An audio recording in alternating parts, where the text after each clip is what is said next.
The neon sign outside Murphy's bar flickered against the rain-soaked street, casting red and blue shadows on the wet pavement. Inside, the usual crowd had gathered for another Friday night of cheap beer and louder conversations. The air was thick with cigarette smoke and the smell of fried food from the kitchen that had seen better days. Sarah Chen sat alone at the far end of the bar, nursing a glass of water with lemon. To anyone watching, she looked like just another woman trying to drink away her troubles. Her long black hair fell loosely around her shoulders, and she wore simple jeans and a plain black sweater that hid the lean muscle beneath. Her dark eyes moved constantly, taking in every face, every entrance, every possible exit. But she did it so naturally that no one noticed. She had been sitting there for 2 hours, waiting. The target was supposed to show up at 9:30, but it was already past 10. Sarah's handler had given her specific instructions about Marcus Rivera, a former military contractor who had been selling weapons to the wrong people. Tonight was supposed to be a simple surveillance job. Watch him, see who he met with, and report back. Nothing complicated. The bar was getting more crowded as the night went on.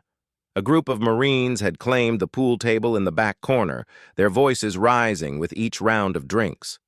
Sarah recognized the type immediately. Young men fresh from deployment, looking to blow off steam and forget about the things they had seen overseas. She had been in their shoes once, a long time ago. At the other end of the bar, 3 men in expensive suits talked quietly among themselves. They kept checking their watches and glancing toward the door. Sarah made a mental note of their faces and the way they positioned themselves with clear views of both entrances. These were the people she was really interested in. The bartender, a middle-aged man with graying hair and tired eyes, refilled drinks and made small talk with the regulars. He had been watching Sarah, too, probably wondering why a woman would sit alone in a place like Murphy's for so long without ordering anything stronger than water. The front door opened with a blast of cold air, and Marcus Rivera finally walked in. Sarah recognized him immediately from the photos in his file. Tall, broad-shouldered, with dark hair and a scar running from his left ear to his jaw. He moved like a soldier, even in civilian clothes. His eyes swept the room once before he headed toward the men in suits. Sarah shifted slightly on her bar stool to get a better angle. She pulled out her phone and pretended to scroll through social media while actually activating the camera. The lighting was poor, but she might be able to get some useful photos. Rivera joined the 3 men at their table, and they leaned in close to talk. Sarah wished she could get closer to hear what they were saying, but moving now would draw attention. She had to rely on reading their body language and facial expressions. The conversation seemed tense. One of the suited men kept shaking his head while Rivera gestured emphatically with his hands. Another man pulled out a briefcase and set it on the table between them. Rivera opened it briefly, looked inside, then closed it again with what appeared to be satisfaction. That was when things started to go wrong. One of the Marines from the pool table had been drinking heavily all evening. Jake Morrison was 23 years old and had been back from Afghanistan for only 2 months. The transition to civilian life had not been easy. The nightmares still came every night, and the only thing that seemed to help was alcohol. Jake had noticed Sarah when she first came in. A beautiful woman sitting alone always caught his attention, but this one seemed different. She had an edge to her that he could not quite identify. It reminded him of the female soldiers he had served with overseas, tough, capable, dangerous. As the alcohol clouded his judgment, Jake decided he needed to talk to her. His buddies tried to stop him when they saw him stumbling toward the bar, but he waved them off. He had been rejected by 3 different women that week, and his ego could not handle another failure. Sarah saw him coming in her peripheral vision but did not turn around. She was focused on Rivera and his associates, trying to make out what they were discussing. The briefcase had changed hands twice now, and she needed to document everything. Jake slumped onto the bar stool next to her, bringing with him the smell of beer and cigarettes. "Hey there, beautiful," he slurred, leaning too close. "Looks like you could use some company." "I'm fine. Thank you," Sarah replied without looking at him, her voice calm but firm. She continued watching Rivera's table while taking photos with her phone. Jake did not take the hint. In his drunken state, he interpreted her dismissal as playing hard to get. "Come on, don't be like that," he said, reaching out to touch her arm. "I just got back from serving my country. The least you could do is have a drink with a hero." Sarah finally turned to look at him, and for just a moment Jake saw something in her eyes that should have warned him off. There was a coldness there, a professional assessment that cataloged him as a potential threat and found him wanting. But the alcohol had numbed his survival instincts. "I said I'm fine," Sarah repeated, her voice dropping lower. She gently but firmly removed his hand from her arm. "Please leave me alone." But Jake's pride was wounded, and the alcohol had stripped away his common sense. He had been trained to be aggressive, to take what he wanted through force if necessary. The military had taught him that persistence was a virtue, that giving up was weakness. "Listen, lady," Jake said, his voice rising loud enough to attract attention from other patrons. "I'm trying to be nice here. I've been fighting in wars while you've been sitting safe at home. Show some respect." The confrontation was drawing looks from around the bar. Sarah noticed that Rivera and his associates had stopped their conversation and were watching the scene unfold. This was exactly what she had been trying to avoid. Her cover was being blown by a drunk Marine who could not take no for an answer. She tried one more time to defuse the situation. "I appreciate your service," she said, keeping her voice level. "But I'm not interested in company tonight. Please respect that." Jake stood up abruptly, swaying slightly. His face was flushed with anger and embarrassment. The rejection stung worse because it was happening in front of an audience. His friends were watching along with half the bar. He felt like he was being humiliated by a woman who thought she was too good for him. "You think you're better than me?" Jake shouted, jabbing his finger toward her face. "You probably never did anything more dangerous than drive to the mall. You have no idea what sacrifice means." Sarah could see this was escalating beyond her control. Rivera was already standing up from his table, preparing to leave. If she lost him now, weeks of preparation would be wasted. The weapons deal they were tracking could slip through their fingers, and people could die as a result. She stood up slowly, her movements careful and controlled. Even in her anger, she was thinking tactically. The bar had two exits. The front door Rivera was heading toward, and a back exit through the kitchen. She needed to end this confrontation quickly and get back to her surveillance. "Look," Sarah said, taking a step back to create distance between them. "I don't want any trouble. Just go back to your friends and enjoy your evening." But Jake had gone too far to back down now. The alcohol, the stress from his deployment, and the public humiliation had combined into a toxic mixture that clouded his judgment completely. He felt like he was losing face in front of everyone watching. "No," Jake said, moving closer to her.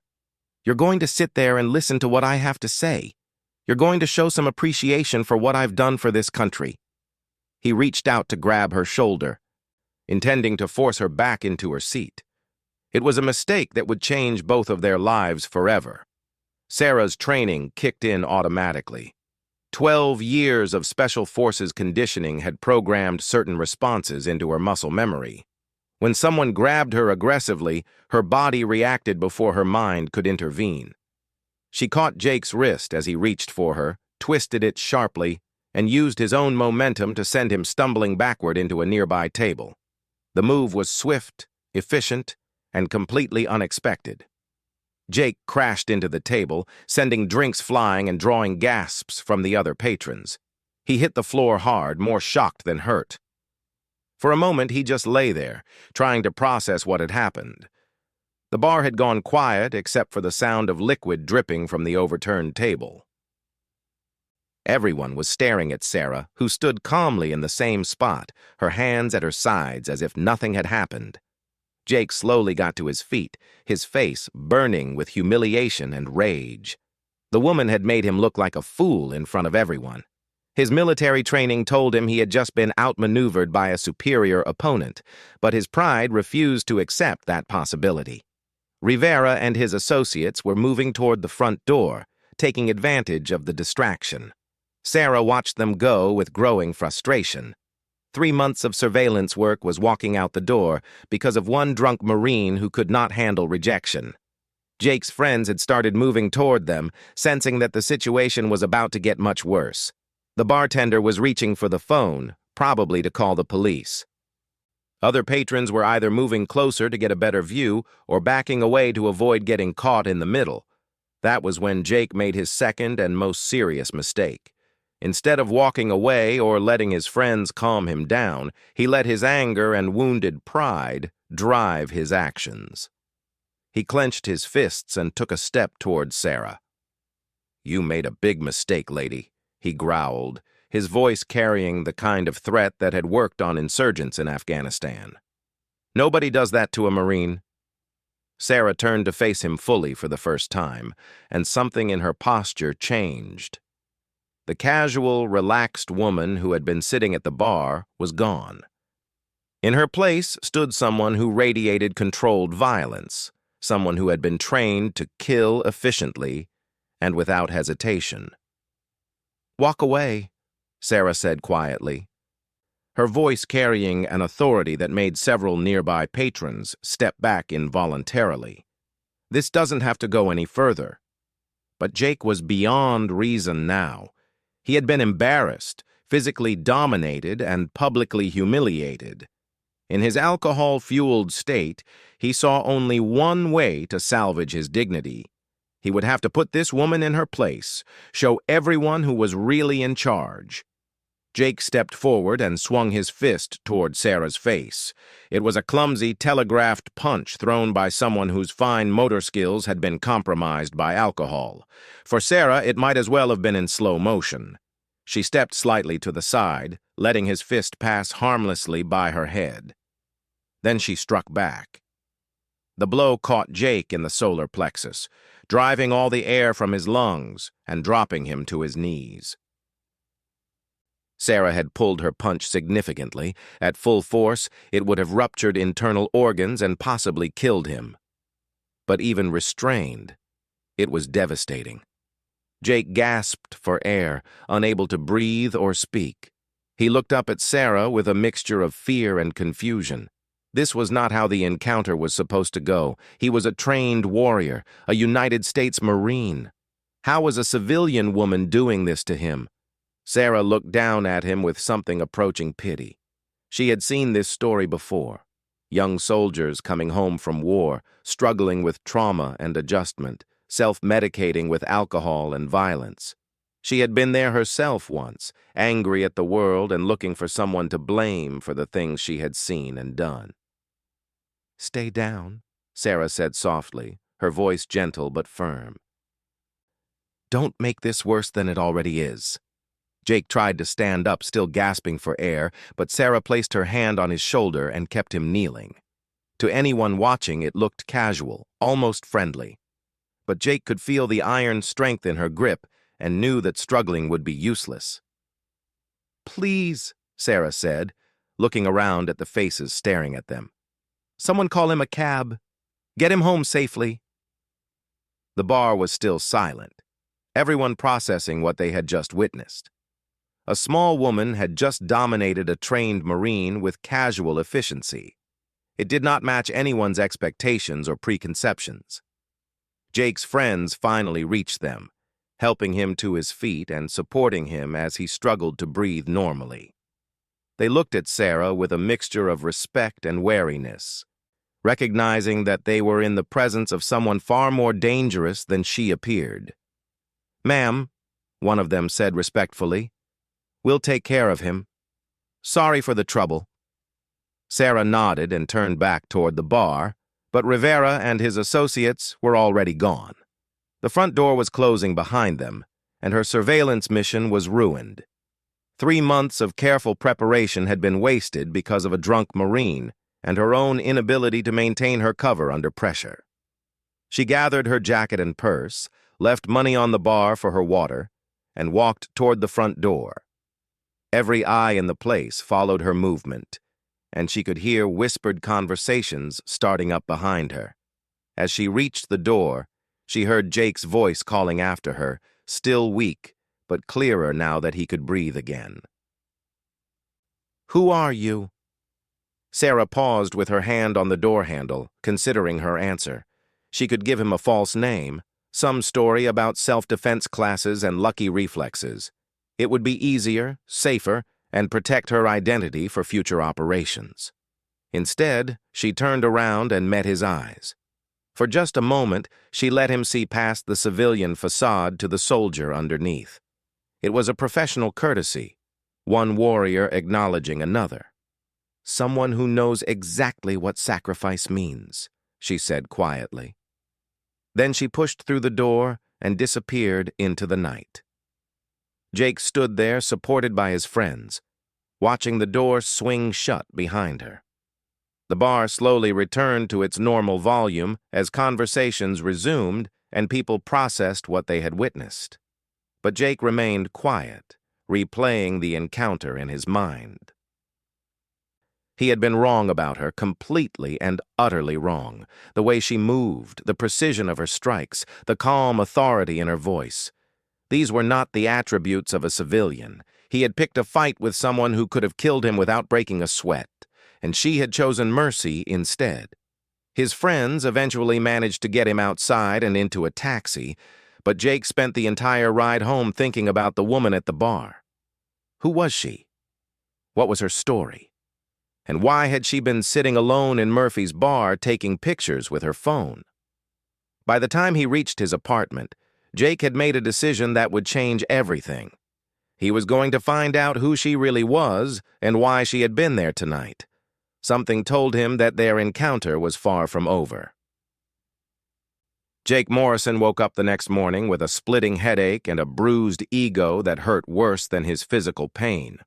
The events at Murphy's bar played on repeat in his mind like a broken record. Every time he closed his eyes, he could see the woman's calm expression as she effortlessly took him down. The memory made him feel sick with shame and confusion. He stumbled to his bathroom and splashed cold water on his face, staring at his reflection in the mirror. The man looking back at him was 23 years old, but felt much older. 2 tours in Afghanistan had aged him in ways that went beyond physical appearance. The nightmares, the hypervigilance, the constant feeling of being on edge. These were the invisible wounds he carried every day. But last night had been different. For the first time since returning home, Jake had encountered someone who seemed to understand the weight he carried. The woman at the bar had looked at him with recognition, not the mixture of pity and fear he usually saw in civilian faces. She knew what he was, what he had been through, because she had been there too. Jake made himself a cup of black coffee and sat at his kitchen table with his laptop. He had been thinking about this all night, and he had to know who she was. The way she moved, the precision of her techniques, the absolute confidence in her demeanor. These were not skills learned in weekend self-defense classes. This was military training, probably special forces level. He started with what he knew. The woman was Asian, probably Chinese or Korean based on her features. She was in her late 20s or early 30s, about 5 feet 6 inches tall, with long black hair. She had been alone at Murphy's bar, sitting in a position that gave her clear sight lines to both entrances. She had been taking pictures with her phone, focused on something or someone specific. Jake pulled up social media sites and started searching through photos tagged at Murphy's bar from the previous night. It took him nearly an hour of scrolling, but he finally found what he was looking for. Someone had posted a blurry photo of the confrontation, showing the moment when the woman had grabbed his wrist. Her face was partially visible in the image. Using reverse image search tools he had learned about in the military, Jake tried to find other photos of the woman online. The search came back with nothing useful, just random matches from stock photo sites and unrelated social media profiles. Whoever she was, she did not have much of a digital footprint. That fact alone was significant. In 2024, almost everyone had some kind of online presence. The absence of digital traces usually meant one of two things. Either the person was extremely privacy conscious, or they worked in a field that required operational security. Given what Jake had witnessed at the bar, he was betting on the latter. He decided to try a different approach.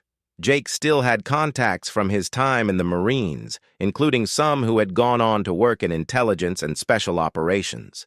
If this woman was military or government, someone might recognize her. Jake pulled out his phone and scrolled through his contacts until he found Tommy Rodriguez, a friend from his unit who had transferred to Marine Special Operations Command after their deployment.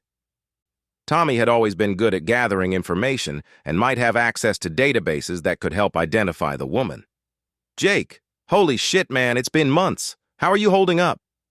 Tommy's voice carried genuine concern. They had served together for 2 years and had been through some heavy combat situations. "I'm doing okay," Jake lied smoothly. "Listen, Tommy, I need a favor. I ran into someone last night who I think might be military or government. Special Forces level skills, definitely knew what she was doing. Any chance you could help me figure out who she is?" There was a pause on the other end of the line. "Jake, what kind of trouble are you in? This doesn't sound like a casual inquiry." Jake hesitated, unsure how much to reveal. "It's not trouble exactly. I made an ass of myself and I want to apologize. She handled herself like someone who's been through what we've been through, and I treated her like a civilian. I need to make it right." Tommy's voice became more serious. "Okay, but you need to be careful here. If this woman is who you think she is, then approaching her could be dangerous for both of you. These people don't usually appreciate being investigated." "I understand the risks," Jake said, "but I can't just let this go. Can you help me or not?" "I can't access classified databases for personal reasons," Tommy said carefully. "But I might be able to ask around, see if anyone recognizes a description. What can you tell me about her?" Jake provided the physical description and details about her behavior at the bar. He mentioned the way she positioned herself, the tactical awareness she displayed, and the clinical efficiency of her defensive moves. He left out the part about her taking photos, unsure whether that detail might get her in trouble. "Give me a few days," Tommy said. "I'll see what I can find out through unofficial channels. But Jake, promise me you won't do anything stupid while I'm looking into this. If this woman is who I think she might be, then you're dealing with someone way out of your league." After hanging up, Jake spent the rest of the morning researching Murphy's bar itself. He found out that the establishment had been operating for 15 years and was known as a place where off-duty law enforcement and military personnel liked to drink.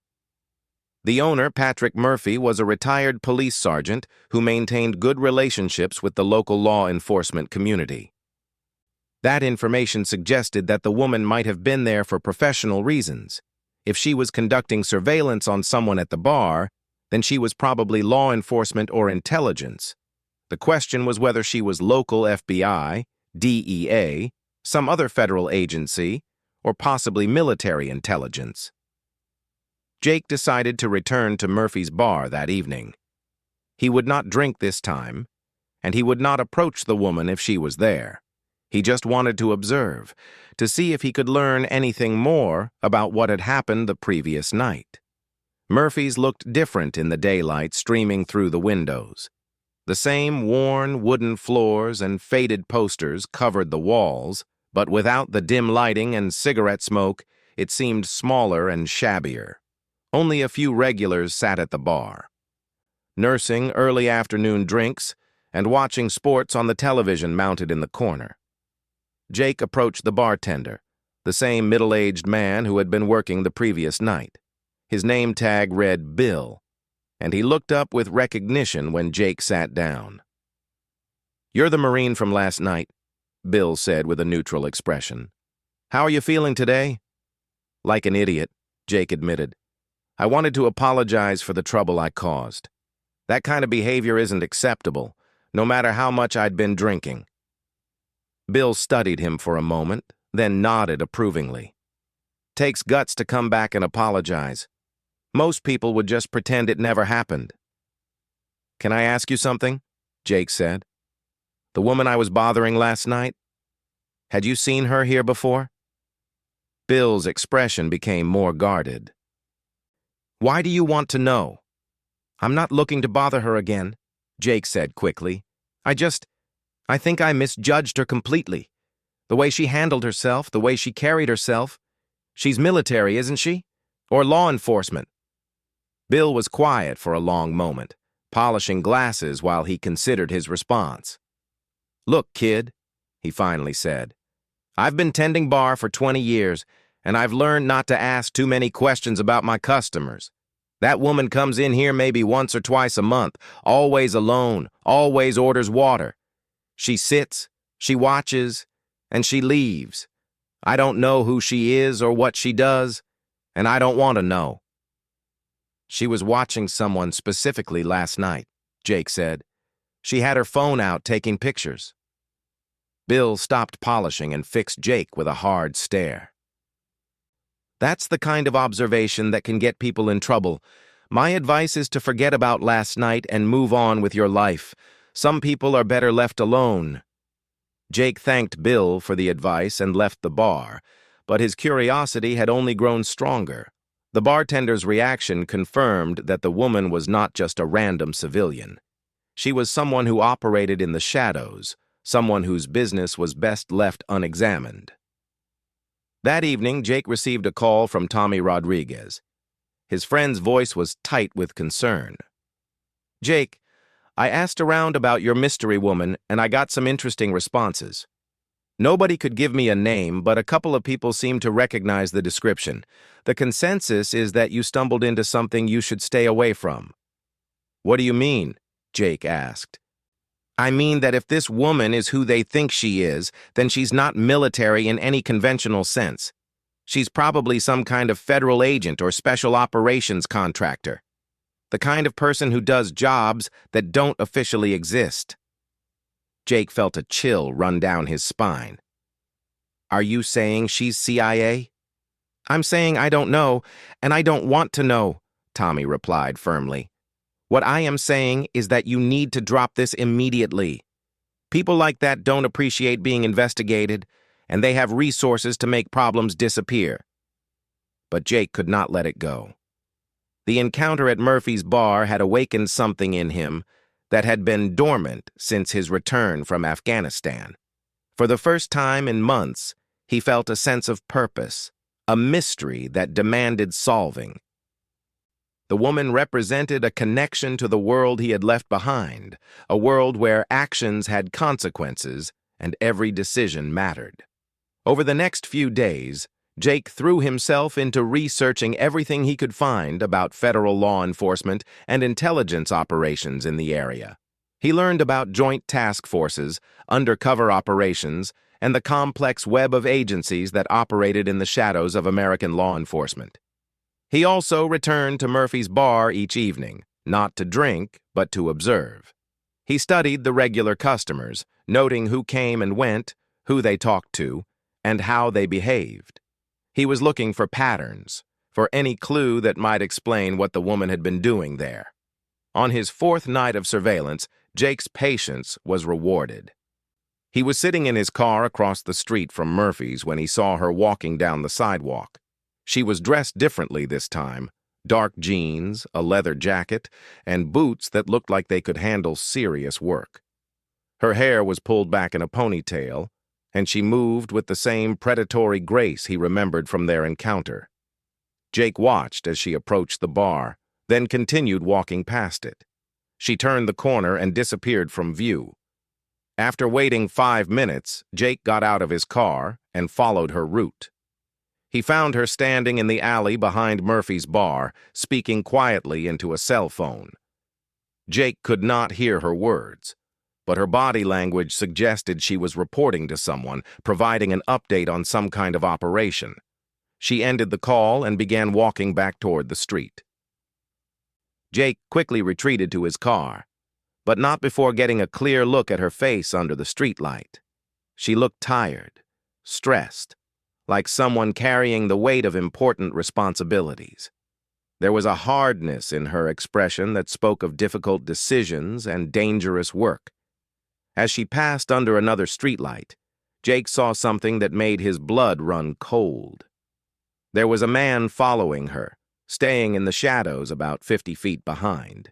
He was tall, wearing dark clothing, and moving with the kind of practiced stealth that suggested professional training. Jake's military instincts kicked in immediately.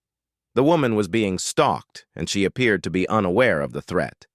Without thinking, he got out of his car and began following both of them, staying far enough back to avoid detection, but close enough to intervene if necessary. The pursuit continued for 3 blocks, with the woman walking calmly down the sidewalk while her shadow matched her pace from the darkness. Jake's heart was pounding as he realized he was witnessing something potentially deadly. If the woman was a federal agent, then the man following her could be an enemy operative or someone seeking revenge for past operations. The woman turned into a parking garage, and her follower quickened his pace. Jake broke into a run, no longer caring about stealth. Whatever was about to happen, he could not stand by and watch it unfold. He reached the entrance to the parking garage just in time to hear the sound of a struggle echoing from the upper levels. Jake sprinted up the concrete stairs, taking them 3 at a time.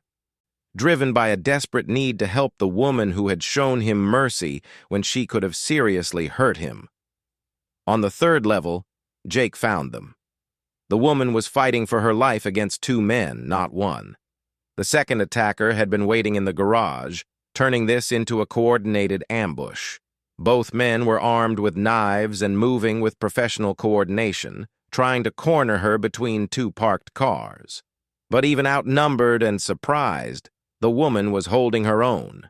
She moved like a dancer, flowing from one defensive position to another, using the cars and concrete pillars as cover.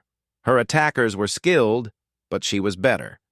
Jake did not hesitate. He charged into the fight, tackling one of the attackers from behind and sending him crashing into a concrete pillar.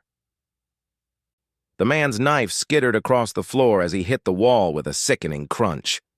The second attacker spun to face this new threat, giving the woman the opening she needed. She struck with lethal precision, her palm driving upward into the man's jaw with enough force to snap his head back. He dropped like a stone and did not move again. The parking garage fell silent except for the sound of heavy breathing. Jake and the woman stood facing each other across the bodies of their attackers, both of them processing what had just happened. "You followed me," the woman said. It was not a question. "You were being followed," Jake replied. "I couldn't just walk away." She studied his face for a long moment, and Jake could see her evaluating him, trying to decide whether he was a threat or an asset. Finally, she seemed to reach a conclusion. "My name is Sarah," she said, "and I think we need to talk." Sarah Chen looked down at the 2 unconscious men sprawled on the concrete floor of the parking garage. One was breathing but would need medical attention for the head trauma from hitting the pillar. The other was alive but would be out for several hours. She pulled out her phone and speed-dialed a number that would bring a cleanup crew to handle the situation. "Control, this is Phoenix," she said into the phone, using her operational code name. "2 down, non-lethal. Parking garage at 5th and Main, level 3. Send a medical team and extraction." She listened to the response, then looked at Jake Morrison, who was standing awkwardly beside his unconscious opponent, clearly unsure what to do next. "Understood," Sarah continued into the phone. "I have a civilian asset who assisted. Yes, he knows operational details now. I'll bring him in for debriefing." Sarah ended the call and turned to face Jake fully for the first time since their encounter at Murphy's bar. In the harsh fluorescent lighting of the parking garage, she could see the questions burning in his eyes, along with something else, a recognition that his life had just changed dramatically. "Jake Morrison, United States Marine Corps, recently returned from Afghanistan," Sarah said, reciting facts she had clearly researched since their first meeting. "2 tours of duty, decorated for valor, honorable discharge. Currently struggling with civilian adjustment and using alcohol to self-medicate for post-traumatic stress." Jake's eyes widened. "How do you know all that?" "Because after you made a scene at Murphy's bar, I had to find out if you were a threat to my operation," Sarah replied matter-of-factly. "Turns out you were just a drunk Marine with poor impulse control. At least that's what I thought until tonight." She gestured toward the unconscious attackers. "These men have been tracking me for 3 weeks. They're professional killers, former Spetsnaz according to their tattoos. The fact that you spotted their surveillance and chose to intervene tells me there's more to you than I initially assessed." "Who are you really?" Jake asked, though he was beginning to suspect the answer would be more complicated than he wanted to hear. Sarah considered her response carefully. "My name is Sarah Chen, and I work for a joint task force that handles threats to national security. The specifics are classified. But what you need to know is that those weapons dealers you saw me watching at Murphy's bar are part of a network selling military-grade equipment to terrorist organizations." She walked over to one of the attackers and rolled him onto his side to check his breathing. "Marcus Rivera was supposed to meet with his Russian contacts that night to finalize a deal involving shoulder-fired missiles. My job was to document the meeting and identify the buyers so we could roll up the entire network." "But I screwed it up," Jake said, understanding flooding his face. "My drunken scene made them abort the meeting." "Actually, no," Sarah said, surprising him. "Rivera's people were already suspicious about increased federal activity in the area. They would have called off the meeting regardless. Your scene just gave them a convenient excuse." She stood up and brushed dust off her jacket. "However, your interference did compromise my cover identity. I can't go back to Murphy's bar now without raising questions. That's why I've been working nights trying to re-establish contact with the network through other channels." "Is that why those men were following you?" Jake asked. Sarah nodded grimly. "Rivera's organization has connections to Russian intelligence services. When they started investigating who I really was, they must have triggered some kind of alert. These 2 were sent to eliminate me before I could interfere with their operations." The sound of approaching vehicles echoed through the parking garage. Sarah's cleanup crew was arriving faster than Jake had expected. Within minutes, the garage would be crawling with federal agents, medical personnel, and technicians whose job was to make inconvenient evidence disappear. "Listen carefully," Sarah said, her voice taking on the tone of someone accustomed to giving orders. "In about 30 seconds, this place is going to be full of people who work in the shadows. You're about to see things that officially never happened and meet people who don't exist on any government payroll." Jake felt a mixture of excitement and terror. "What does that mean for me?" "That depends on choices you make in the next few minutes," Sarah replied. "Option 1. You walk away now, forget everything you've seen, and go back to your civilian life. My people will ensure you're never bothered about any of this." "And option 2? Sarah's expression became more serious. "Option 2 is that you realize you're not cut out for civilian life and never will be. You've been struggling since you got back because you need a mission, a purpose that matches your skills and training. We could use someone with your background." The first black SUV rounded the corner and pulled up beside them. Men and women in tactical gear began emerging from the vehicles, moving with the same professional efficiency that Sarah displayed. They immediately began securing the scene and checking on the unconscious attackers. A woman in her 40s with short gray hair approached Sarah. She was obviously in charge, and her expression suggested she was not happy about the evening's developments. "Agent Chen," the woman said formally. I assume you can explain why you conducted an unauthorized engagement with hostile operatives while accompanied by an uncleared civilian? Deputy Director Matthews, Sarah replied with equal formality. Marine Sergeant Morrison provided essential tactical support that prevented my capture or elimination. His actions were instrumental in neutralizing the threat. Matthews studied Jake with calculating eyes. Sergeant Morrison, I'm Deputy Director Elena Matthews with the Strategic Intelligence and Counterterrorism Division. Agent Chen tells me you have some decisions to make. Jake looked around at the scene unfolding around him. The attackers were being loaded onto gurneys and would disappear into some classified medical facility. The vehicles had no government plates, and the personnel wore no identifying badges or insignia. This was the world that existed in the gaps between official agencies, where dangerous work was done by people who couldn't exist on paper. What kind of work would I be doing? Jake asked. The kind that uses every skill you learned in the Marines and then teaches you a few more, Matthews replied. Counterterrorism, weapons interdiction, human intelligence gathering, sometimes violent, always dangerous, never acknowledged. She gestured toward Sarah. Agent Chen has been tracking this weapons network for 8 months. We've identified connections to terrorist cells in 6 countries and prevented at least 3 major attacks.